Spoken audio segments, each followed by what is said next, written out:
Boa tarde, boa noite, Igreja Batista Vitória. Talvez você está um pouquinho cansado de assistir aos vídeos assim, principalmente aqueles também que tinham o privilégio de fazer os cultos presenciais. E também eu não fiquei super animado de voltar para a minha cozinha mais uma vez para fazer a pregação.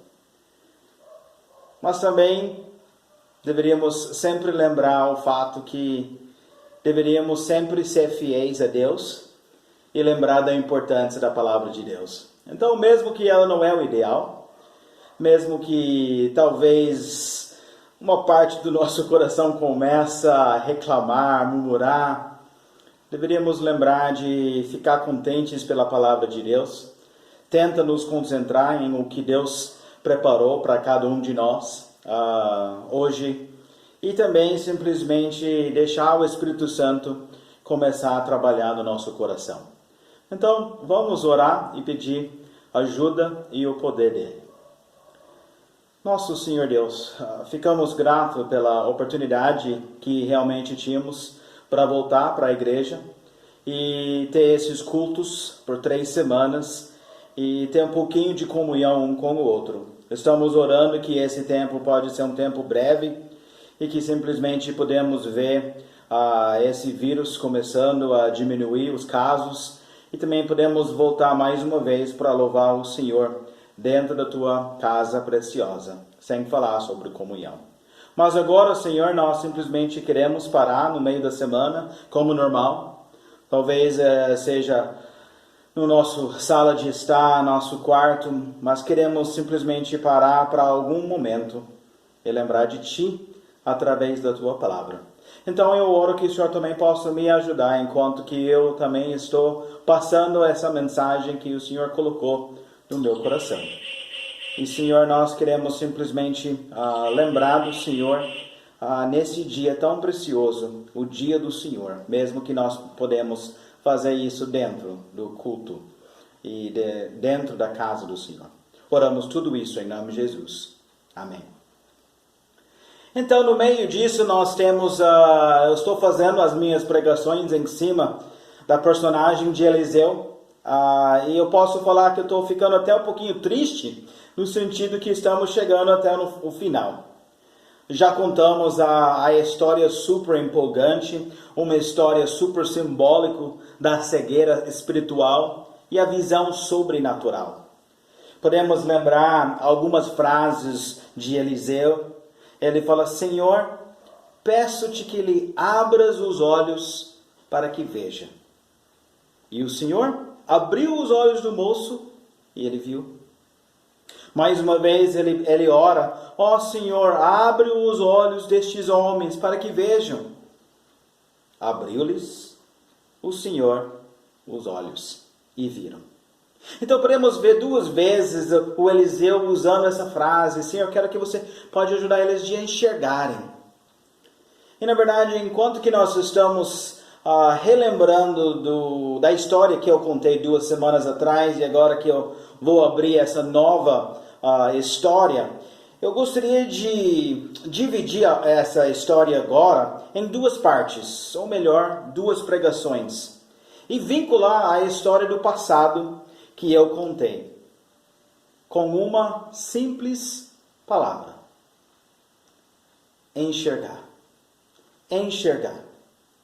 Podemos ver como a última história falou que era para abrir os olhos. E na verdade era para abrir os olhos de enxergar que Deus está realmente conosco. Ele está literalmente do nosso lado. Ele está presente. Tem vários versículos que fala isso em Isaías 42 e versículo 6. Fala: eu, o Senhor, te chamei em justiça, tomar-te-ei pela mão e te guardarei. Ele está literalmente querendo pegar a nossa mão. Várias vezes o salmista Davi, que fala que ele gostava da presença de Deus, mesmo que ele estava passando pela vale da morte, ele fala também em Salmos Salmo 73, versículo 23. Todavia, estou sempre contigo. Tu me seguras pela minha mão direita. Então podemos ver realmente Deus literalmente de mãos dadas com cada um de nós. E é importante que podemos lembrar da presença de Deus. O moço, o servo de Eliseu, não estava enxergando. E finalmente conseguiu de ver que Deus fez parte e faz parte da sua vida. Então, nós queremos lembrar em primeiro lugar que precisamos abrir os nossos olhos para simplesmente enxergar o Senhor em nossa vida. Também precisamos lembrar também que precisamos enxergar o pecado. Abre os seus olhos e vê o pecado. Tanto para ver o pecado que está na sua própria vida, tanto para ver, às vezes, o pecador que está literalmente no seu lado e que está precisando a cura desse pecado. E por último, o que nós vamos ver, não nessa pregação, mas na próxima, junto com essa história, é a salvação. Veja também a salvação. Veja o paraíso, enxerga a vida eterna. Então, no meio dessa história, nós queremos simplesmente destacar o lado que nós precisamos também ver do lado do pecado. Lá em Hebreus, capítulo 11, versículo 1, já fala que realmente a fé é algo do invisível. Fala em versículo 1 do Hebreus 11.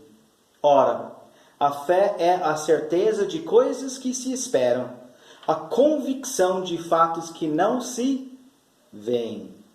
Pois pela fé os antigos obtiveram bom testemunho. Pela fé entendemos que foi o universo formado pela palavra de Deus, de maneira que o visível veio a existir das coisas que não aparecem. E pulando para o versículo 6, eu gosto que destaca duas coisas importantes. De fato, sem fé é impossível agradar a Deus, porquanto é necessário que aquele que se aproxima de Deus creia que Ele existe e que se torna galardoador dos que o buscam. Realmente ver que Deus existe, realmente ver que Deus está querendo realmente premiar e abençoar aqueles através da vida eterna. Então, vamos agora abrir as nossas Bíblias para 2 Reis. 2 Reis, capítulo 6, e já começando em versículo 24. Nós vamos já abrir essa cena, e essa cena já começa bem forte.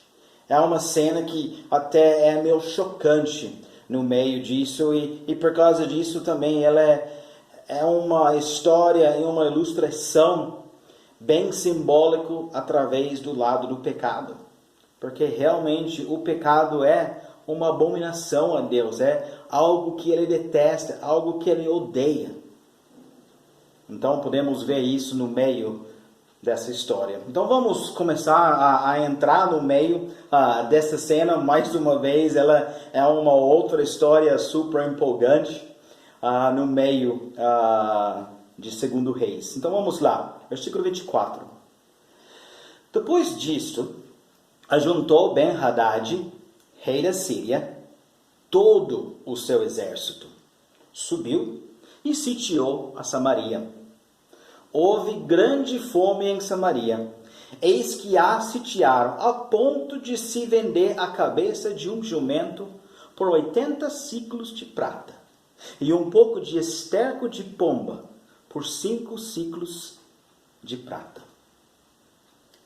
Então, no meio dessa história, podemos simplesmente ver Deus pintando essa cena aqui. Podemos ver mais uma vez Síria já entrando no meio. E podemos ver que Ben-Hadad, o inimigo, o rival de Israel, ele chega lá com todo o seu exército. E ele começa a sitiar a Samaria. Significa que ele conseguiu de invadir a Israel numa maneira suficiente para chegar com todo o seu exército e ficar literalmente ao redor da cidade da Samaria, que era o capital de Israel, e junto desse capital é o próprio rei. Então ele está quase pronto de ganhar a vitória total. Seria derrota total para os israelitas. E depois ele começa a ficar lá, e ele não ficou lá por um pouco tempo não. Com certeza podemos ver através da fome que chegou, que ele já está lá por mais do que meses. Ele está lá 1, 2, 3 meses já. E não tem salvação. Parece que não tem uma maneira de resolver isso, não vai ter um outro exército que vai chegar lá para salvar eles. É realmente uma cena difícil. Podemos ver literalmente, podemos ver simbolicamente de novo o pecado chegando mais uma vez para atacar. Podemos ver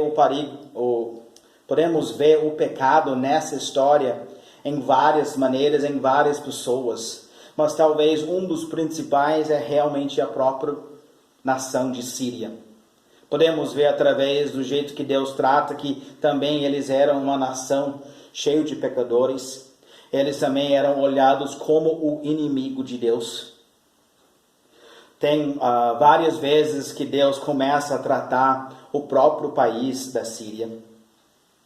Então, podemos ver uma vez antes, podemos ver Síria como realmente um exemplo, simbolizando o pecado, quando nós podemos voltar para as outras histórias do passado, e não só uns 10 ou 15 anos antes dessa história. Tinha uma vez que a Síria chegou lá para atacar o povo de Deus. E eles tentaram fazer isso lá no meio dos montes. E eles falharam.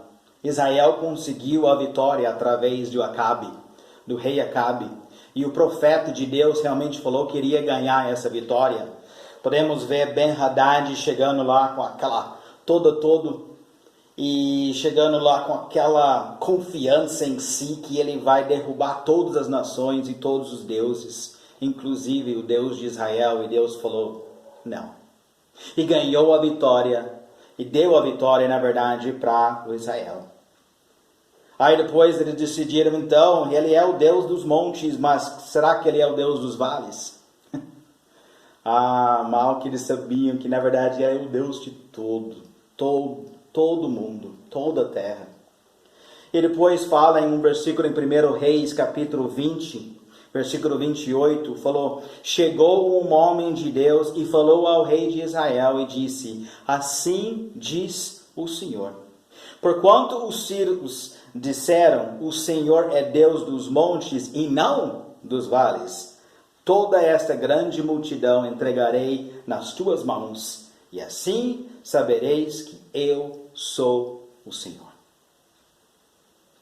Uau! 2 derrotas.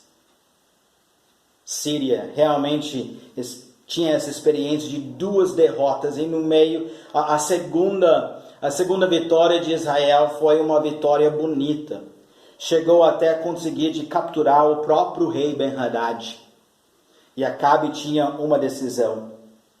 Então tinha o povo que chegou lá, e chegou na frente de Acabe, e ele fala lá em 1 Reis, diz o teu servo Ben-Hadad, poupa-me a vida, poupa a minha vida.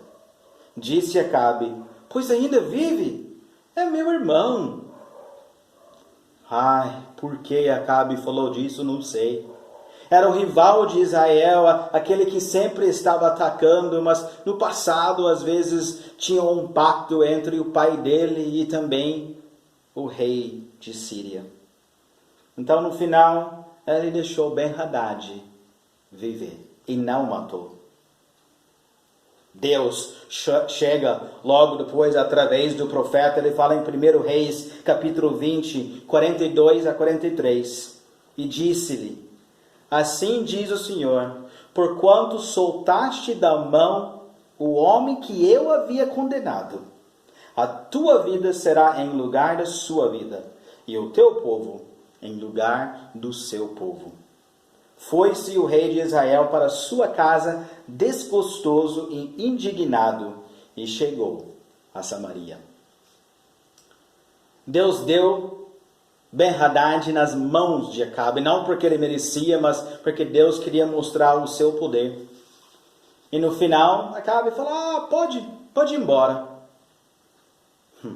E Deus falou, por causa disso, você vai morrer no lugar dele.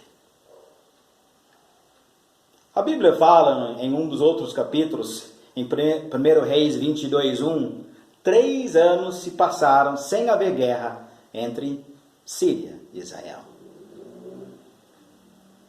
Mas não demorou e tinha uma outra guerra.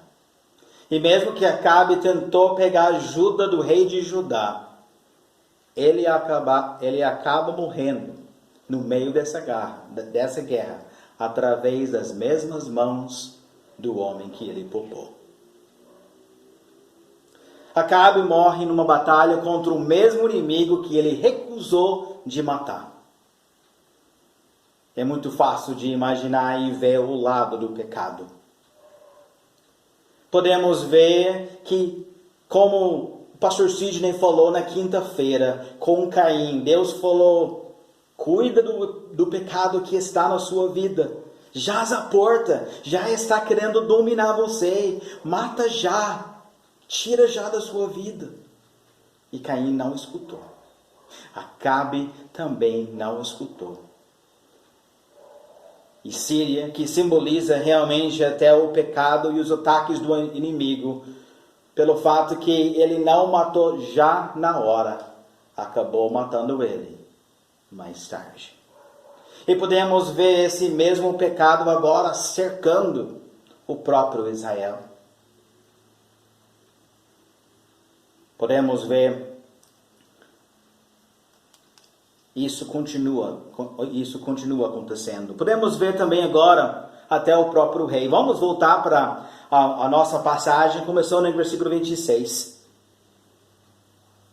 Passando o rei de Israel pelo muro, gritou-lhe uma mulher: acode-me, ó rei, meu senhor. Ele lhe disse: se o senhor te não acode, de onde te acudirei eu? Da eira ou do lagar? Perguntou-lhe o rei: que tens? Respondeu ela: esta mulher me disse, dá teu filho para que hoje o comamos e amanhã comeremos o meu.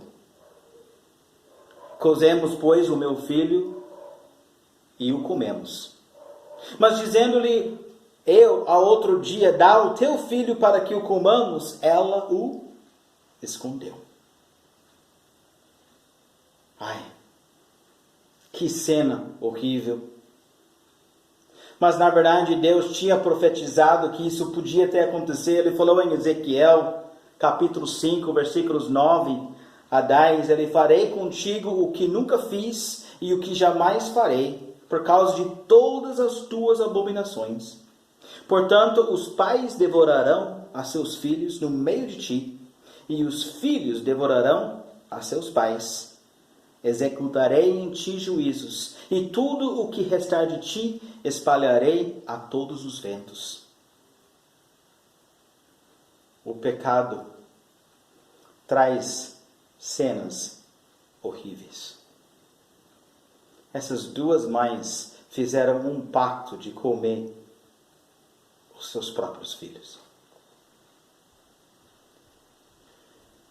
Podemos ver no meio das notícias, podemos ver no meio de tudo que realmente tem várias histórias tristes. Às vezes até a internet gosta de destacar elas. Mas realmente o pecado traz as abominações. Traz aquelas consequências que às vezes é difícil de até escutar e ver. Isso é uma cena assim. O próprio rei, ele nem acreditava nessa história, ele nem acreditou que isso estava acontecendo no seu meio. essas mulheres estavam mostrando realmente o poder do pecado. Você precisa lembrar que Israel tinha oportunidade após oportunidade após oportunidade de voltar a Deus, mas não queriam Baal, queriam outros deuses. Elias já tinha feito tantos milagres, perguntou para eles: decide hoje quem você vai servir. Tinha tempo de fome, já tinha tempo de perseguição de Deus, e Eliseu já estava chegando no final da sua carreira, da sua vida, e ainda assim o povo não está enxergando Deus. E Deus começa a tentar ajudar eles a enxergar o pecado. A fome era difícil. Fala que eles estavam comendo até cabeça de um jumento por 80 ciclos de prata. Para você entender, para você comprar um jumento inteiro num tempo normal, seria a metade daquele preço. Metade daquele preço. Por 2 vezes mais ganhava só a cabeça. Usa até aquela parte também que um esterco de pomba que estava vendendo por caro. Era uma cena horrível de imaginar.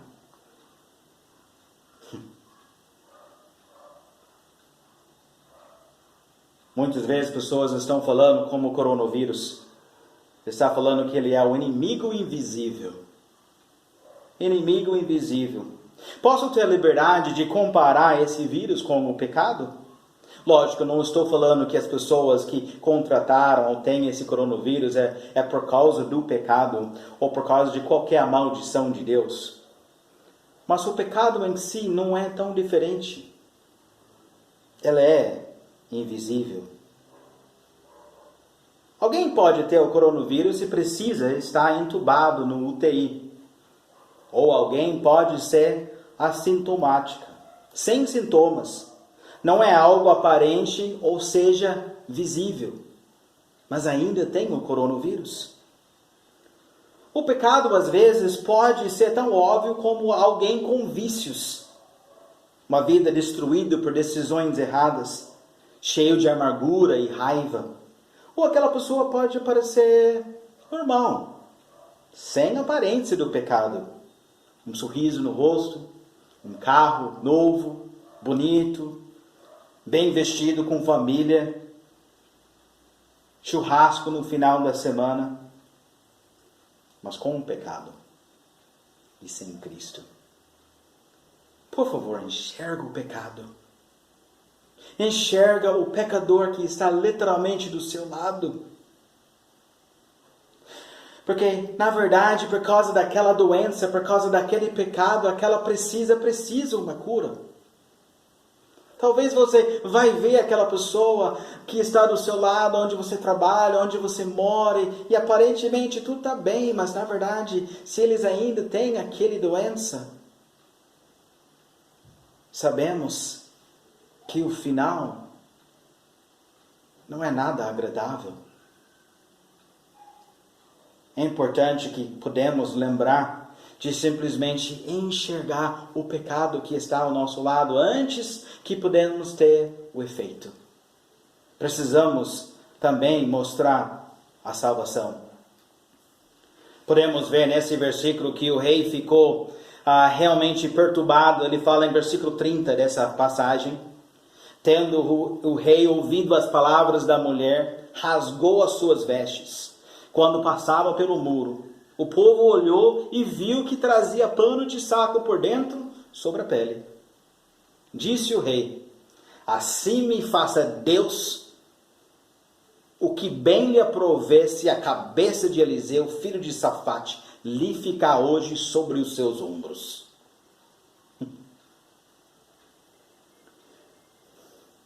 De novo, Deus já tinha mostrado para esse rei vez após vez o seu próprio poder. Não esquece que só alguns anos atrás, realmente Deus mostrou e levou até o exército de Ben-Hadad, lá no meio da sua cidade, cercada, através do seu poder.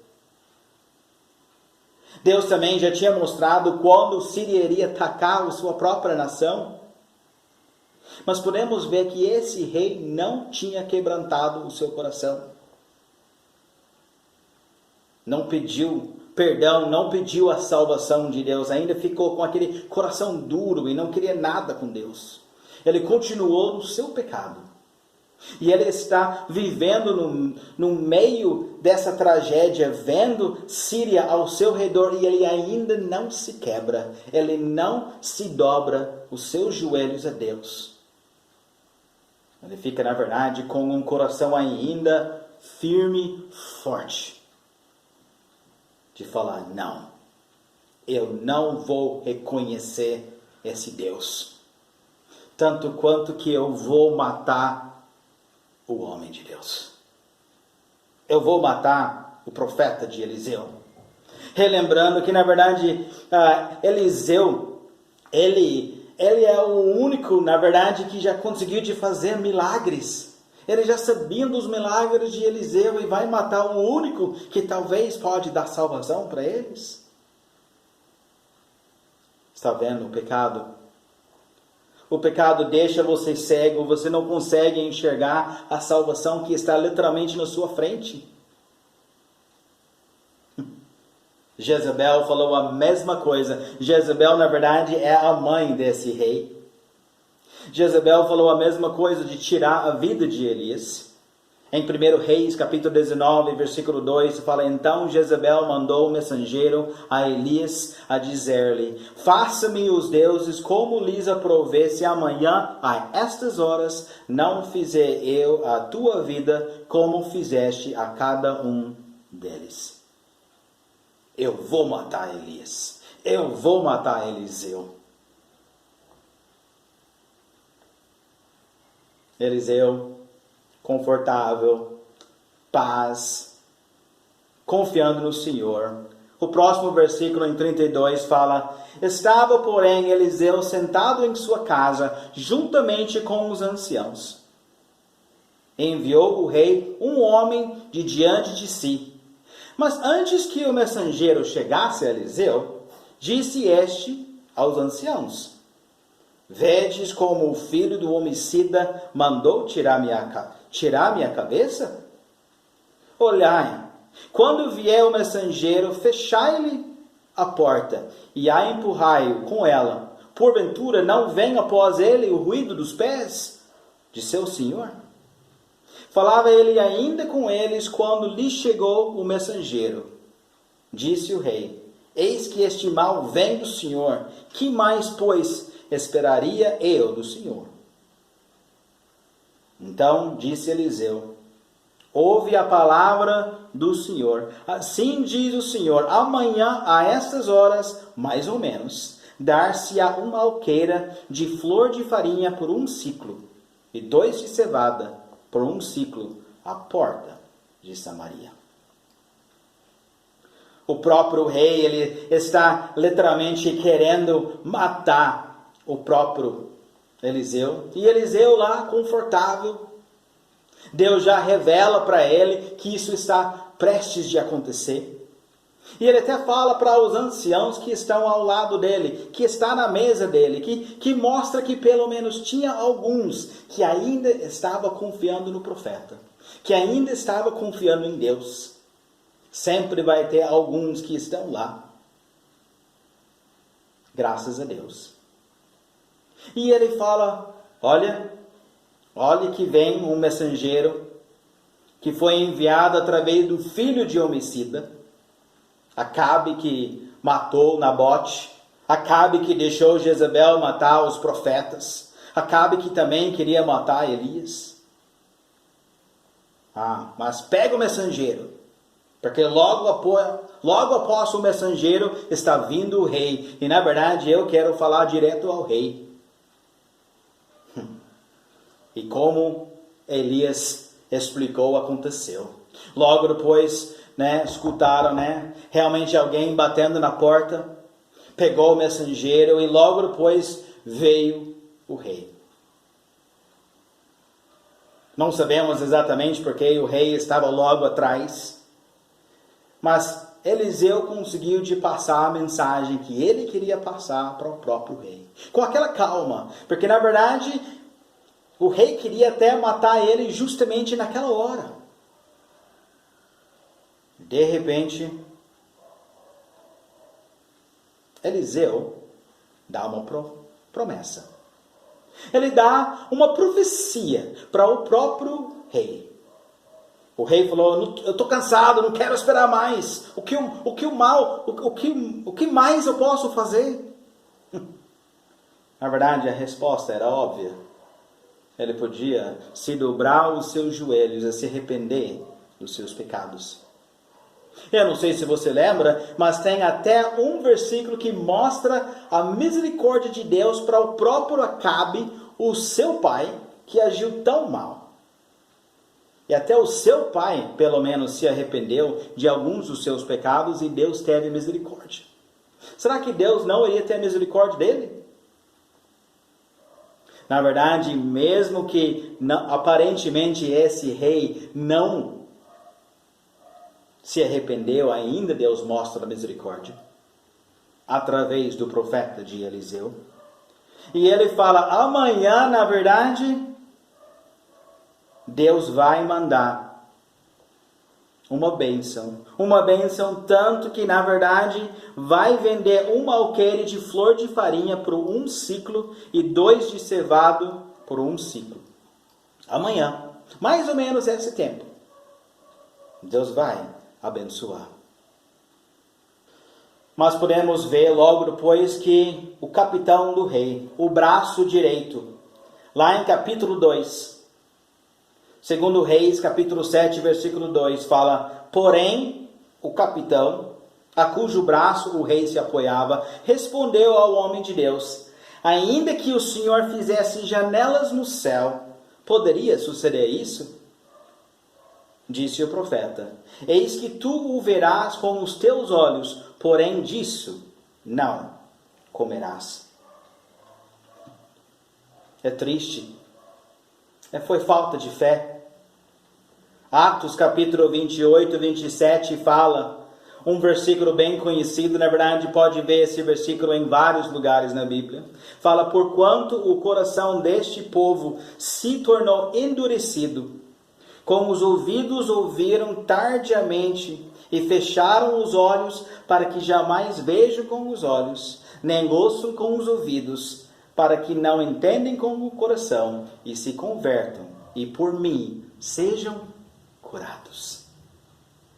Deus estava até mostrando a salvação, falando que a salvação iria acontecer no próximo dia, e o capitão do rei fala: não tem nem jeito para isso acontecer. Mesmo que tivesse janelas no céu, como esse milagre pode acontecer? Coração duro,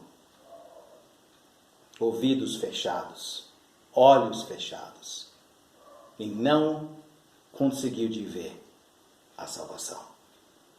O pecado no coração desse capitão estava tão forte que ele não quis escutar essa promessa. E como foi a condenação dele? Disse o profeta: eis que tu o verás com os teus olhos, porém disso não comerás. Você vai ver esse milagre, você vai ver isso, capitão, mas você não vai participar.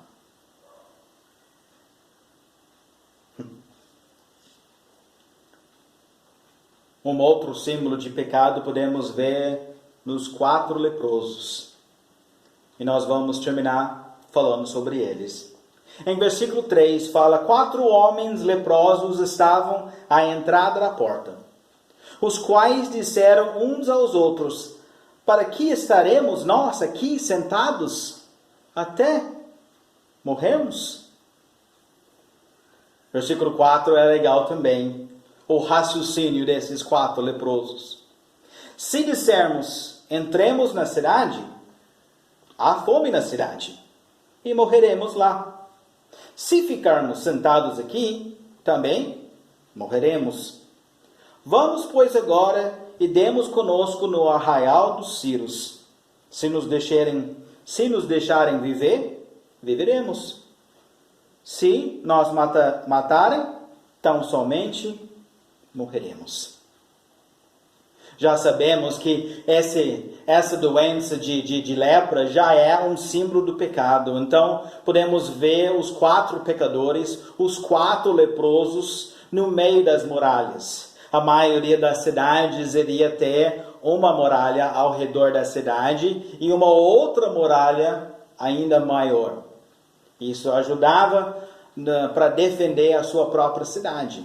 Então, os leprosos, eles se acham no meio das 2 muralhas e sem esperança, sem comida. Mal tinha comida dentro da cidade, imagine fora. Eles não tinham realmente os bens para realmente sobreviver. E os 4 ficam pensando, vamos fazer o quê? Se a gente fica aqui, nós vamos morrer. Se a gente tenta entrar na cidade, não tem nem comida, como nós vamos sobreviver? Mas também se a gente tenta sair, tem um inimigo lá.